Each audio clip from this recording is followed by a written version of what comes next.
In a world where, "What's your favorite color?"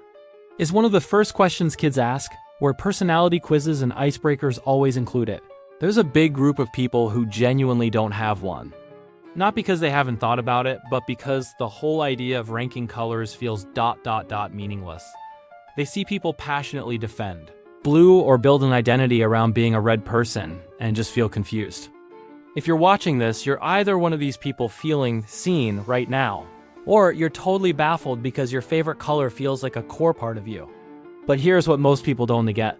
People without a favorite color aren't just indecisive. They have a specific psychological profile that shows how their minds process preferences, aesthetics, and identity in a fundamentally different way. Stay with me, because what I am about to reveal will completely change how you see these individuals and maybe even yourself. You might discover some uncomfortable truths about how many of your own authentic preferences are actually just socially constructed answers. Before we dive into the 5 core psychological traits, let me ask you something. How many of your preferences are genuine feelings versus just convenient answers you've repeated so often they feel true? To understand why some people don't have a favorite color, we need to see how deep the idea of favorites is in our culture. From childhood, we're taught to have a favorite food, animal, number. These aren't just casual questions. They're social tools that teach us to make choices and build an identity. Having a favorite color becomes a sign of a developing personality. This cultural pressure simplifies decision-making, gives us easy conversation starters, and creates the comforting illusion of a stable identity that you a blue person or a green person. But here's where it gets fascinating. People without a favorite color aren't failing at this. They're operating from a completely different framework, and it stems from 5 distinct psychological traits. First, context-dependent aesthetic processing. These individuals don't see colors as having a fixed value. Their response to a color depends entirely on the context, the specific shade, the lighting, what it's paired with, their mood. A blue that's beautiful in a summer sky might feel oppressive on a wall. Their brains don't rank colors in a vacuum. They evaluate each color experience as a unique moment. Asking for their favorite color is like asking for their favorite word without any context. The question itself feels flawed. It's not indecisiveness. It's a sophisticated aesthetic system that recognizes beauty is relational, not absolute. Second, resistance to arbitrary hierarchy. People who don't have a favorite color often have minds that resist ranking things that aren't truly comparable. To them, asking for a favorite color is like asking what's better, music or food. They're different categories. Blue might be calming, but green is refreshing. Red is energizing, while purple is mysterious. These qualities can't be put on a single scale. Forcing a hierarchy feels like destroying the nuanced understanding of what each color offers. This mindset often extends to other areas. They might find top 10 lists reductive or resist rating systems that oversimplify complex experiences. They are dimensional thinkers, seeing spectrums where others see rigid categories. Third, a strong orientation toward authenticity. When most people are asked their favorite color, they give an answer because it's socially expected. Over time, that performed answer can feel real. But people without a favorite color often refuse to play this game. They know they don't have one single, consistent preference, and they're unwilling to fake one just to fit in. This isn't about being difficult. It's about psychological integrity. They'd rather admit, "I do and have one," and deal with the social awkwardness than state a false certainty.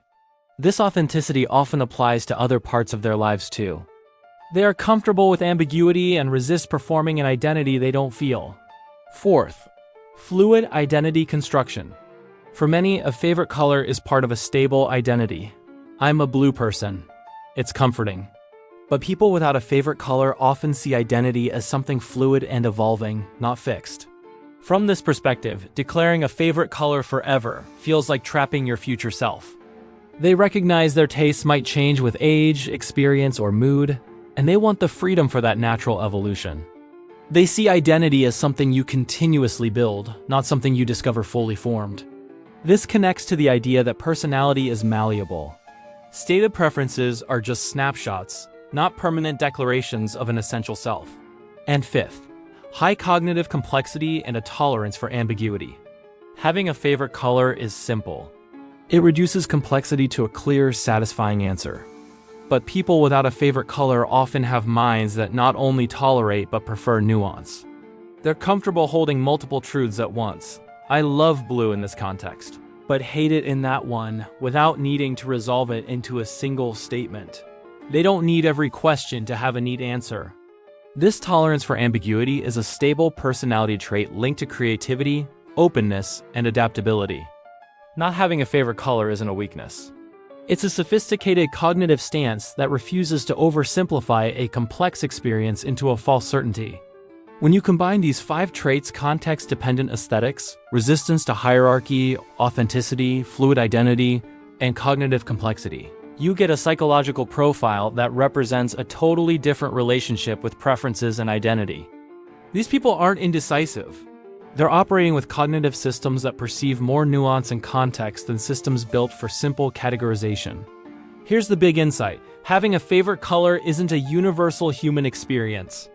It's a culturally reinforced cognitive habit. It's useful for many, but it's not more valid than not having one. People with favorite colors gain efficiency and stable identity markers. People without favorite colors gain aesthetic flexibility and freedom from self-imposed labels. Both are equally valuable ways of organizing experience. Interestingly, when many people really examine it, they find their favorite color is more of a habit than a deep, uncheckable feeling. The question reveals how much of our identity is performed and then solidified through repetition. So, what does this all mean for you? If you have a favorite color that feels meaningful, that's great. Your preference is valid. But maybe ask yourself if you're attached to it because it reflects you *now*, or because it became part of your story long ago. And if you don't have a favorite color, I hope this gives you profound validation. You're not weird or lacking personality. You're operating with a sophisticated mind that prioritizes authenticity over performance. Your refusal to pick one isn't a failure.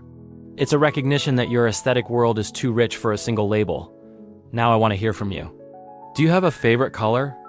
If yes, when did you decide, and how deep does that preference really go? If no, how do people react when you tell them? Drop your thoughts in the comments. I read every single one. If this video gave you language for your experience or made you question things, hit that like button. And if you want to keep exploring the psychology behind seemingly simple questions, subscribe and hit the notification bell. Next week, we're diving into the psychology of people who never get songs stuck in their head. Thank you for watching.